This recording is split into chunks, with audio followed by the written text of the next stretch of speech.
morning. This is VirtualPBX-admin training. Going to give people a minute to get signed in or jump on. This is VirtualPBX-admin training. And let me turn off my speakers here on the computer. All right.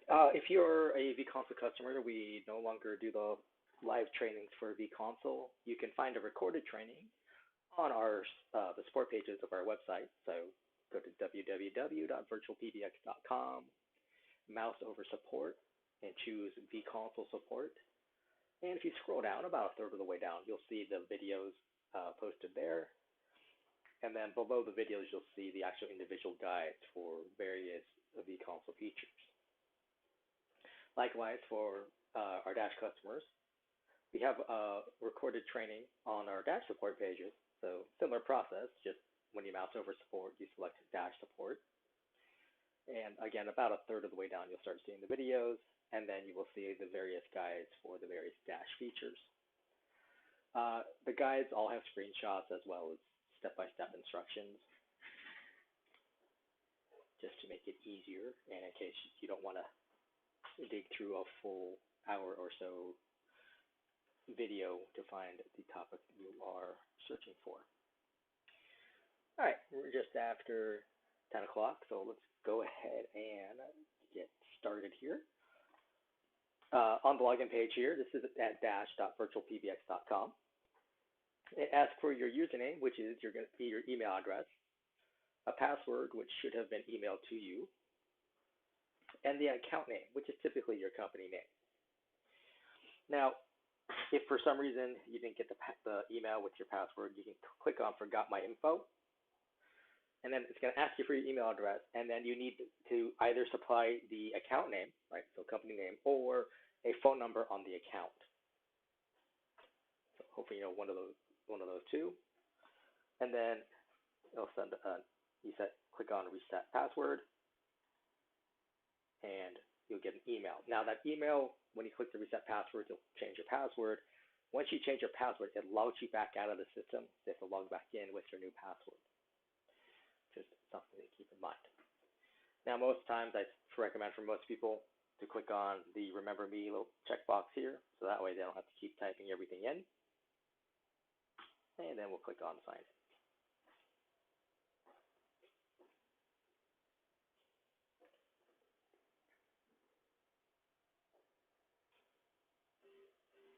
Going a little slower today. Oh, maybe it's a little faster than this. This might be my network having an issue. All right, so right now we're on our dashboard. Now, when you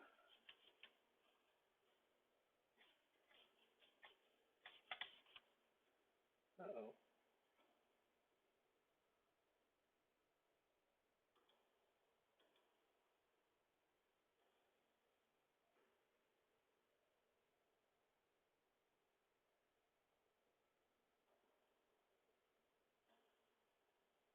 Okay.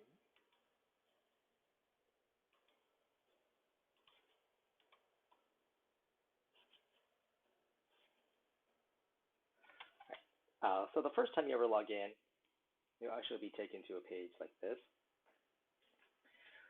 And this is basically your user information. And the Dash Wizard will pop up and give you basically little pop-ups telling you what things are and where to go. On the account level, if you click on that here, you can change. The main thing that changed here is the account time zone, right? So that way your time settings are all proper, which you can then click Edit here and find a time zone appropriate for your location. Now this is a test account, so it's doesn't have quite everything. So for your accounts, you'll have another section below where it says account and user for billing information. So you can see like your service plan, you can update your credit card, that sort of thing. And when you're done in here, you go ahead and close here. So up along the top here, again, you got your name, where you can click to your user and account settings. You got the little question mark icon here. and you've got some options.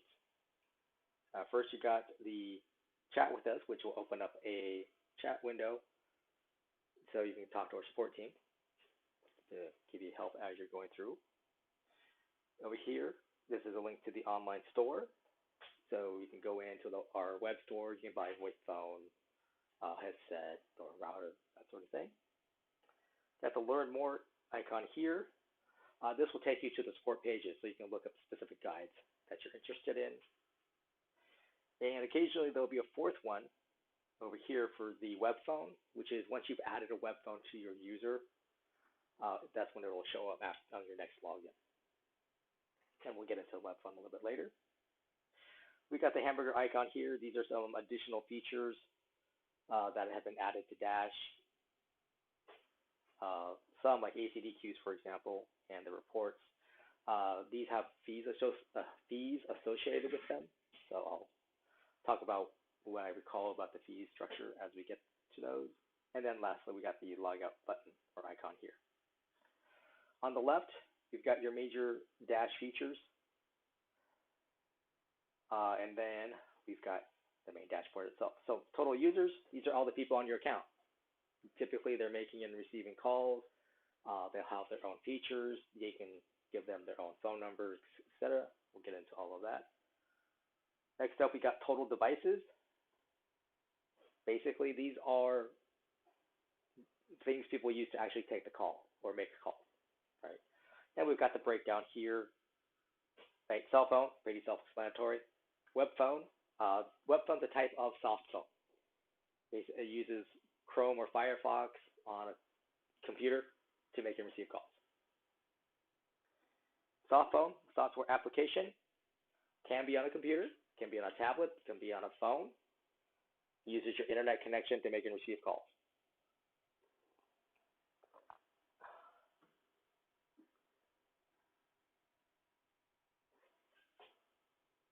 SIP phone is a particular type of VoIP phone, right? So VoIP in general, voice over internet protocol. The soft phone and the web phone are also VoIP phones.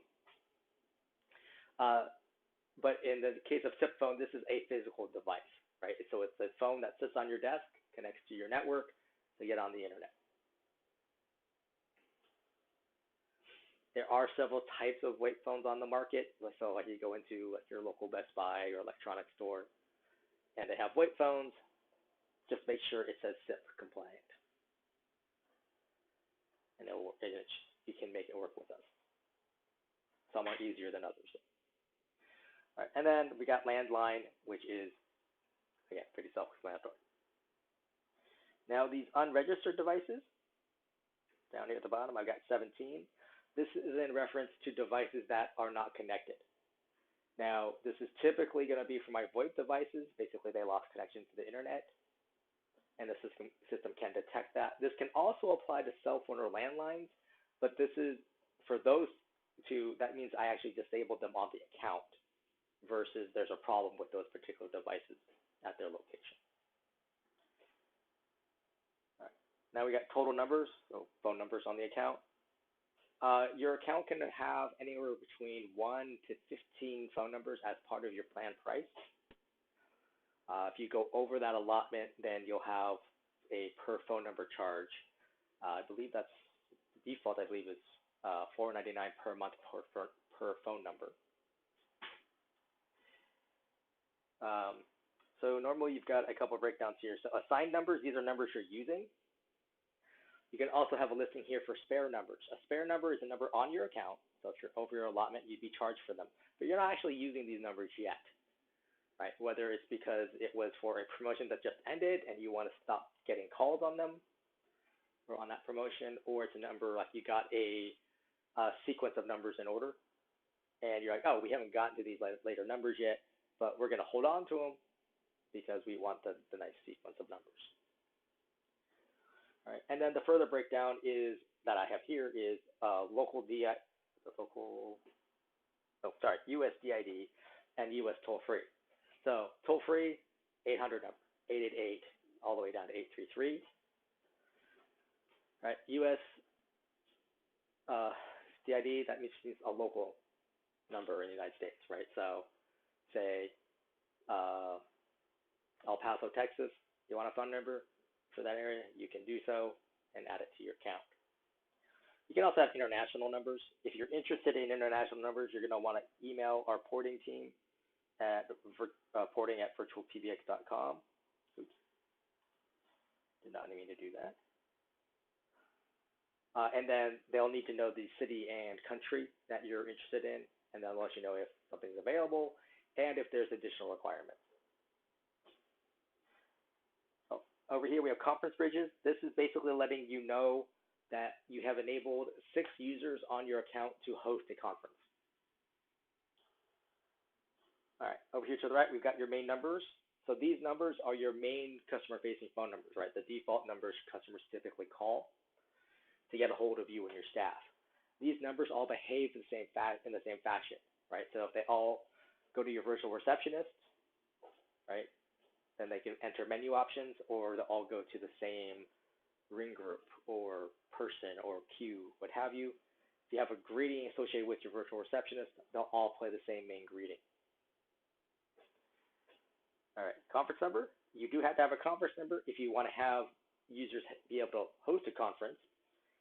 You actually have to have that in place first before you assign the conference feature. And you can have multiple conference numbers. You don't have to have just one. Fax box number. This is so you can receive faxes. It also enables your fax box on your account. You can only have the one main fax box number, at least at this time. Company directory. If you download this, this is simply a text file that shows all the users with their extension numbers. The soft phone directory, if you download this, this is a file for use with the VirtualPBX desktop soft phone application. Basically, you download the file, then you upload it to the soft phone, and you will see all the other users with the VirtualPBX soft phones. You'll be able to see their status, right? Like if they're on a call on that soft phone, or if they've marked themselves as busy, etc. Store discount code. Just for being a Dash customer, you get a discount in our web store. And then you've got the account realm. So the account realm you use for a couple things. One, you use it to program a third-party soft phone application or a VoIP phone that doesn't show up in our auto-provisioning list. It's one of the pieces that you would need to make those devices work properly. You also use it for faxing out. So on Dash, faxing out is an email to fax. So you create an email. In the to field of that email, it's the plus sign, the number 1, area code and phone number of where you're faxing to, @ symbol, then your account realm. And then you simply attach a PDF or a TIFF file and send it off. Now, a couple things about the faxing. One attachment per email, right? If you attach like 3 different PDFs, one of them will go through, but I have not figured out how the system determines which one it's going to send. Could be the first one, could be the third one, could be the second one, and it will probably change each time you send the 3 out. And also, you don't need to type anything in the body of the email because that's not going to get sent through. Only the attachment gets sent out as a fax.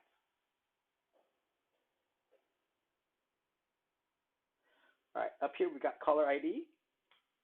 Now, unfortunately, my streaming software doesn't always show the pull downs, so I can't show you the different numbers. But you can set up the company caller ID name for each phone number, or CNAME. This is something you do enter up to 15 characters, including spaces or special characters, the industry standard. When you click on the Save Changes, that gets transmitted out to all the other carriers who support CNAME. So that, like when you pick up a VoIP phone and make an outbound call, the CNAME information will show up on your destination device. Now, it takes about 3 business days for all those carriers to update their hardware. And just so you know, not every carrier that a call can route through supports CNAME. So if your call happens to go through one of those carriers that doesn't support it, your CNAME information will not show up at your destination.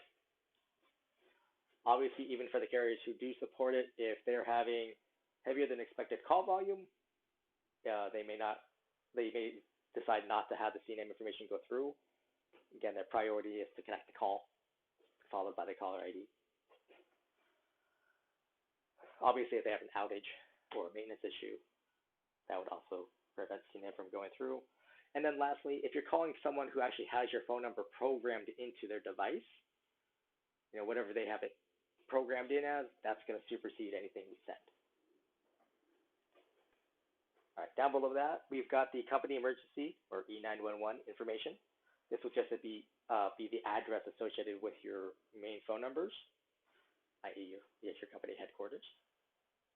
And that's if someone picks up a VoIP phone and hits 911, that's the information by default that gets sent to emergency services. Any changes, you click on the Save Changes here at the bottom.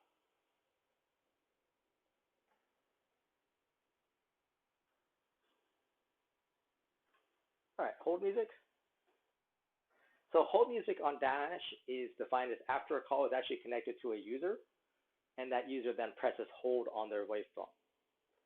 And then this is the file that will play by default. Now Dash, you can upload your own file. Click here, you find the file on your computer. Dash will make use of .wav, .wav, and .mp3 files. Now you can upload like a .mp4, for example, but it won't actually play. So .wav, .mp3, you typically want to record in mono. We've had some customers run into problems when they've uploaded stereo files. Plus, that saves you some file size. And currently, the file size limit is set to 1 megabyte. So then you would click on the upload icon, and then you would click on Save Changes after the upload is completed. Now, this hours icon is actually under main number, so we're just going to go straight to main number.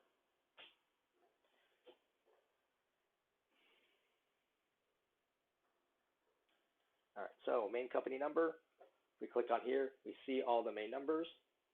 If I decide I don't want to use one of these numbers any longer, so like this 323, I can click on the unassigned button here, and now it's no longer a main number. Now the number's still on my account, it just got moved to become a spare number, so I can assign it to somewhere else. For example, like, oh, I want this to be a new conference number instead, or I want, my salesperson Bob to have his own direct phone number, that sort of thing. Now, on anywhere where you can add a phone number, so like on a particular user or to a group, etc., you can add a number from your spare number list. Right, so I only have that 323 number right now, but you can also buy numbers. So say local, and we will try 650. See if there's anything in 650. Yes, there is. And you would just click on add. You see it here, got into the one in the cart. There's the number. I can remove it if I change my mind. I can actually add multiple numbers all at the same time. But then you click on buy number.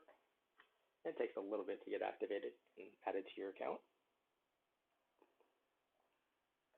And in this case, I added directly into becoming a main number. Now, on the little gear icon next to these numbers, you've got some options here. You can set up the caller ID for each phone number, as well as the E911. Prepend, this is for VoIP phone users. You can add additional text in front of the caller ID that will show up on the VoIP phones. So that way it gives your staff an idea of what the number's about or where they're calling from, right? Just helps you and your staff members out a little bit ahead of time.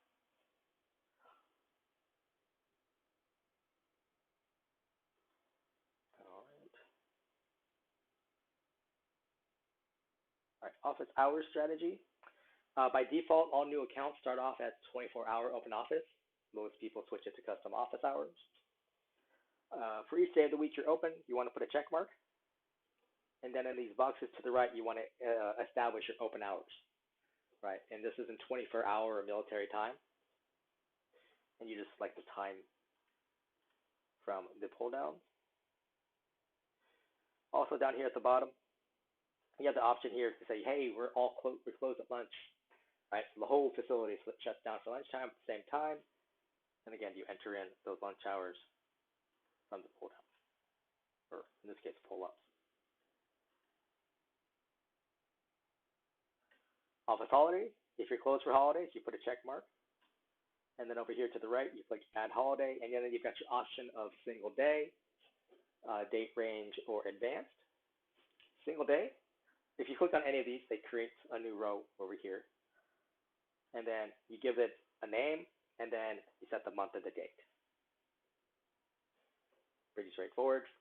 Date range is like we have up here for Christmas, right? I started on December 23rd, ended on December 26th. Advanced is like we have here, retreat, and I'm just saying, hey, the first Friday of July, we're on holiday, right? And now you can, it's, I believe it's first through fifth. You also have first or last, and then any given day of the week. The main caveat is on date range. You want to avoid a date range that includes New Year's Eve and New Year's Day. The system will just put you in closed mode all year because there's no year indicator here.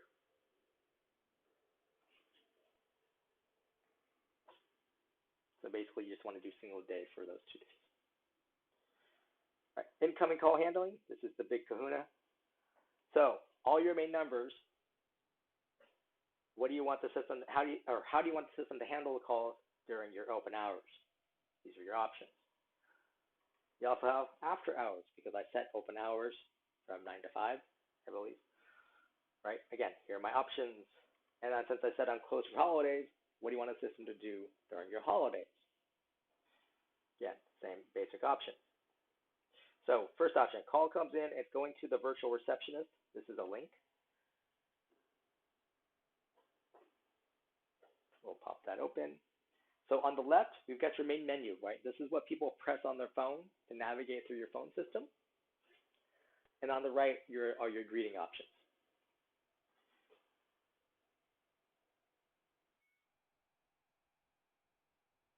So to have menu options, you would click on Add Route, and then you would have a pull down here, so 0 through 9 plus the default.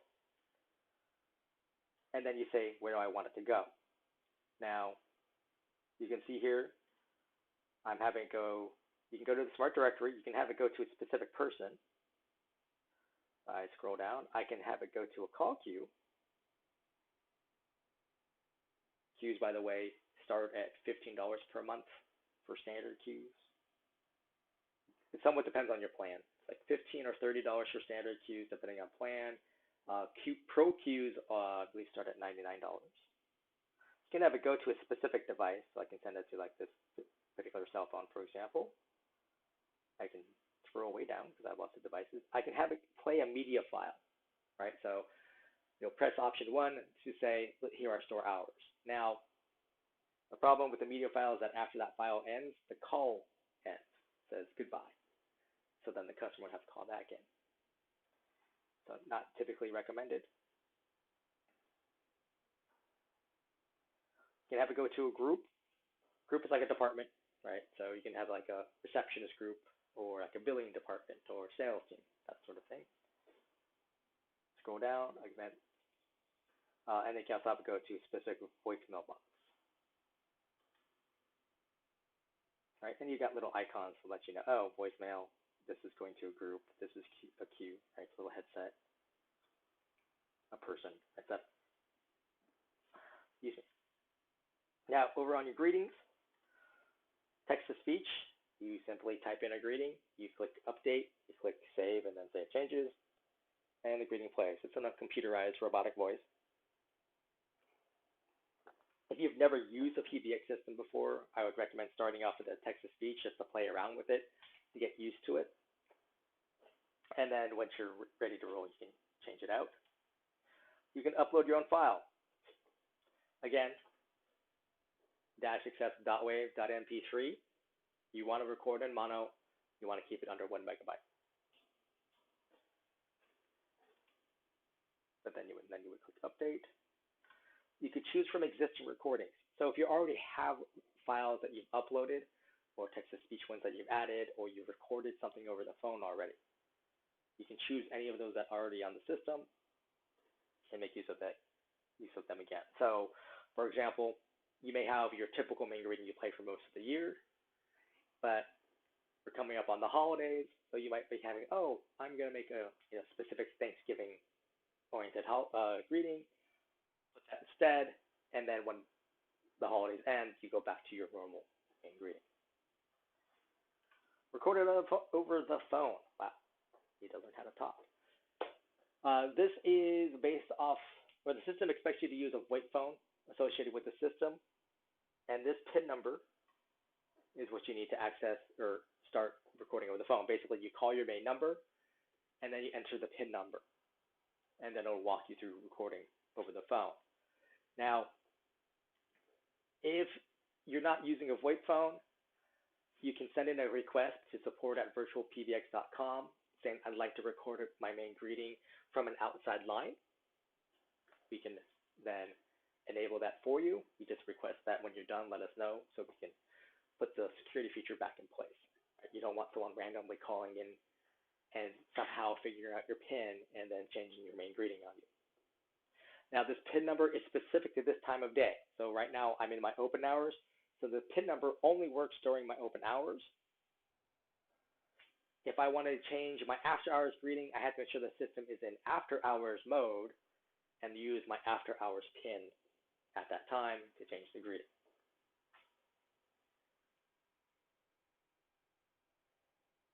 And the other thing to keep in mind is if you already have a greeting in place, right, call it greeting A. That's what's playing. And then you said, oh, I need to change this. So you call in, you enter in the PIN number, right, follow the steps to record it over the phone. So the file name greeting A stays the same, but the content has just been changed. You just overwrote it with whatever you just called in to record. So something to keep in mind. Professional recording services. If you click on that little order button at the bottom, right down here, this will take you to Snap Recordings, which is a company we've partnered with. They have 80 to 100 voice actors, both men and women, to choose from. They have different versions of English, right, like UK English or Australian English versus US English.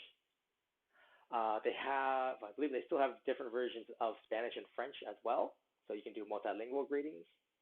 They have what they refer to as hold treatment, so a mix of a music file and then a script gets read, music file, etc.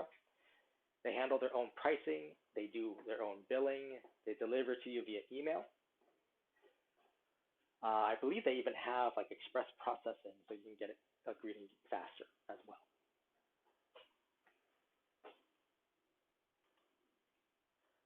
All right, settings. So number of retries on missed dial. So how many times can someone enter in an invalid option? So let's see here. We've got someone say keeps pressing 7. They can do that 3 times, and then the system says, okay, we're done. And then that's when your default route would come into play. The dialing timeout is how much time the system waits for after the last button press before it assumes that person is done, right? So like they're trying to enter an extension number, so they enter in 5521. The system will wait, in this case 10 seconds after that last one press before it assumes, oh, you're done. Okay, I'll send you to that extension. Right. Oh, and then you've got, oh, I forgot we added this. You can turn on yourself, allowing the recording from the outside line, and then turn it off when you're done. Sorry, keep forgetting we added that. Now, one thing to keep in mind about the default route. Robodialers exist. I'm sure most of you have gotten a robodialer to your cell phone. They can hit your main numbers very easily because they're just computers just randomly hitting phone numbers and seeing what they get. So the problem with the default route is they can come in, they'll hear your greeting play a few times, and they'll go to your default route. So they get your default route, it goes to a voicemail. They're going to use up minutes on your plan, depending on your plan. You also have an annoying voicemail to deal with. So you can avoid part of that by getting rid of the default route. So now what happens is the robot dial gets in after the retries, they're done. The call ends. For your actual customers, right, most people are going to press a menu option or an extension to get to somebody. So you're just saying, hey, real person, enter menu option, robot, go away, and you're not going to get through to anyone. Now, any changes you make either on the menu or the greetings, you want to click Save, and then you want to click Save Changes here. All right. Now, here's your second option here. Call comes in. I'm offering it to Bob, and if Bob doesn't pick up, send the call to the virtual receptionist, right? This virtual receptionist is the same one we were just looking at. Right, and you've got options of who you can send it to. Again, you can send it to groups. You can send it to a media file, so they can essentially have two greetings play. You can send it to a ring group, a queue, etc. Basically, the idea here is you giving a staff member or members a chance to answer the call first.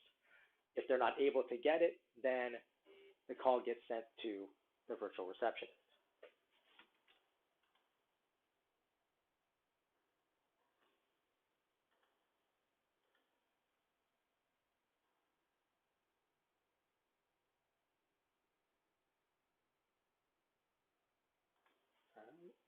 Sorry about that. Next option here, call comes in, offering it again to a user. I can send it to a group, a queue, a media file, etc. And then the call will go to voicemail box. And you can select which voicemail box it's going to, right? So basically, you're saying, hey, I don't want people to deal with the virtual receptionist. Just offer to employee or group of employees. If they can't get to it, we'll just take the voicemail. This last one here is for main DISA. DISA stands for Direct Inward System Access. It's not going to be enabled by default on new accounts, mostly because it's a fraud concern. We'll get into DISA a little bit later. Now, each of these other tabs, right, they have a virtual receptionist, but the virtual receptionist is going to be different. Right, and that's just because you're saying, hey, I might want to have calls go to different places during my after hours versus going to the same place during my open hours. And the same would apply for your holidays, right? So that way you can have different greetings for these times of day as well as different routes. All right, main conference number. Again, you can add from spare. You can buy new numbers. The custom greeting is a text-to-speech greeting, basically just directing people on, hey, welcome to our conference. Please enter the conference number, etc. The system will prompt them to enter in the conference room number and the PIN number, so that way they're joining the right conference. Main fax box number. Now, unfortunately, my fax box on this account is not working quite right. It's a side effect of it being a test account. However, on your accounts, when you click on the Edit Fax Box link here, it's going to open up a new little window. It's got two fields. The first field is to enter an email address. This is who is getting the faxes, right? So basically, if fax comes in, that email address is going to get an email with a PDF saying, hey, here's your fax. Here's the attachment. You can look at the fax. The second field is if, or who has outbound permissions to send a fax. Now, if you have your own company domain, right, so abccleaners.com, then you can just simply put the domain, and then everyone who's got an email address that ends at abccleaners.com can send a fax out. They don't have to be a user on your Dash account. They just have to have that email address, and then obviously the proper format, the +1 area code and phone number, @ symbol, your account rel.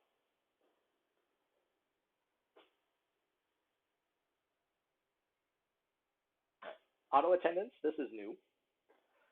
We recently added the ability to have multiple auto attendants. If you were a vConsole customer, this would be like, this would give you the ability to have different greetings on your different phone numbers, for example. And thus, instead of having multiple accounts, you could just have one account handle handle phone numbers and call routing for multiple businesses. But basically, you would click up here to add an attendant.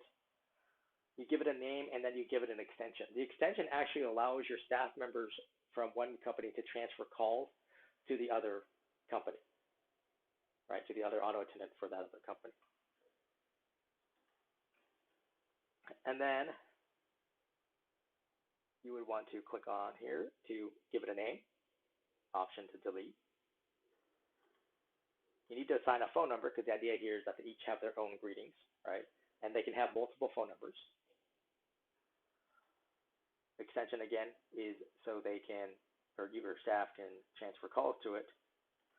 And then you've got the little wrench icon here to click and get to the settings.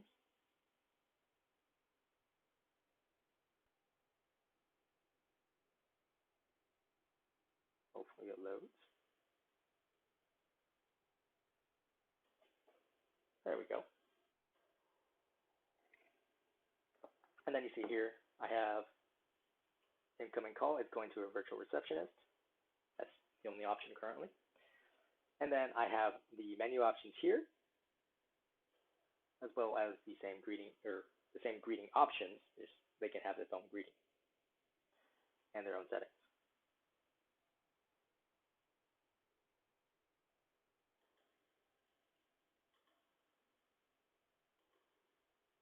And if I click on this one here,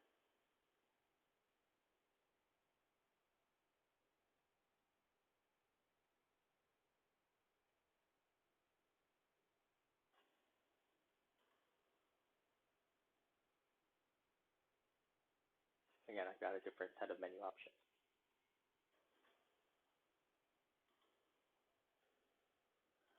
Also, this little icon here, that lets you know you've got multiple numbers associated with this particular auto attendant.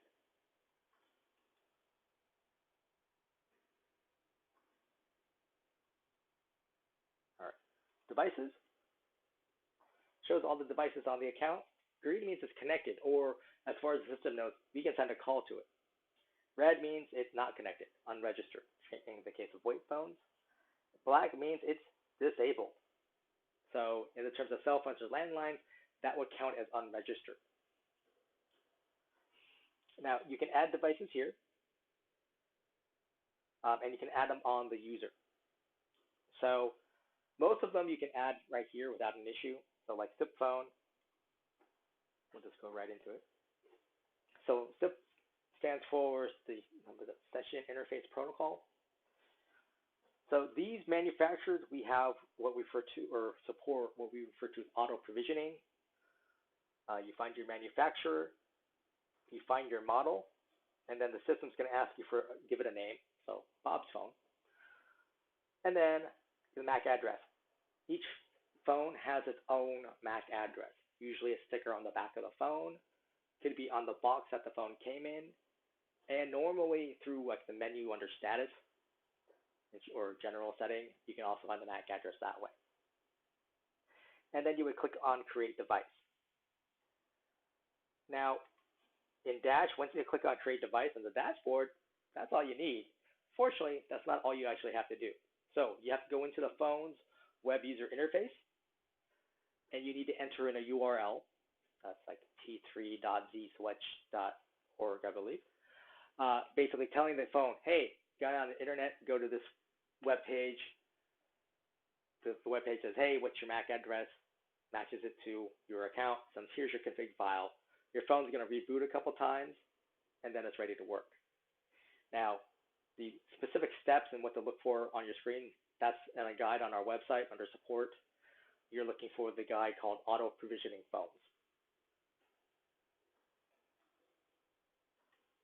Right. Cell phone and landline are essentially the same. They just have different labels. But you give it a device name, and then you add the phone number. Again, you need the plus sign, number 1, area code and phone number. And then you can choose to assign it to someone or not. And then you click on Create Device. Now,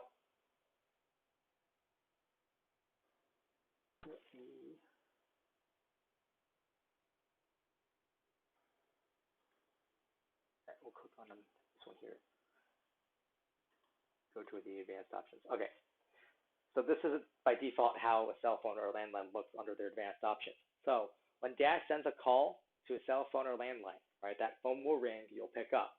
You're going to hear a message saying, hey, or saying, this is a forwarded call. Please press 1. When you press 1, you're telling the system, yes, you are there, and yes, you want to take this call. It then connects the inbound call to you. You begin speaking. Now, if you happen to set this up because you're saying you're sending calls to an automated answering service, well, your automated answering service can't press 1 to accept the phone call. So what you would do is put a check mark here in front of allow use of cell phone voicemail. So instead of, hey, this is a forwarded one, please press 1, or this is a forwarded call, please press 1, instead we hear that pickup tone, we connect the call. Right? So your automated answering service can take the call and handle it however you have them set up to handle it. If it's actually going to your cell phone, if your cell phone voicemail picks up, again, we treat that like a connected call so that inbound caller ends up on your cell phone's voicemail.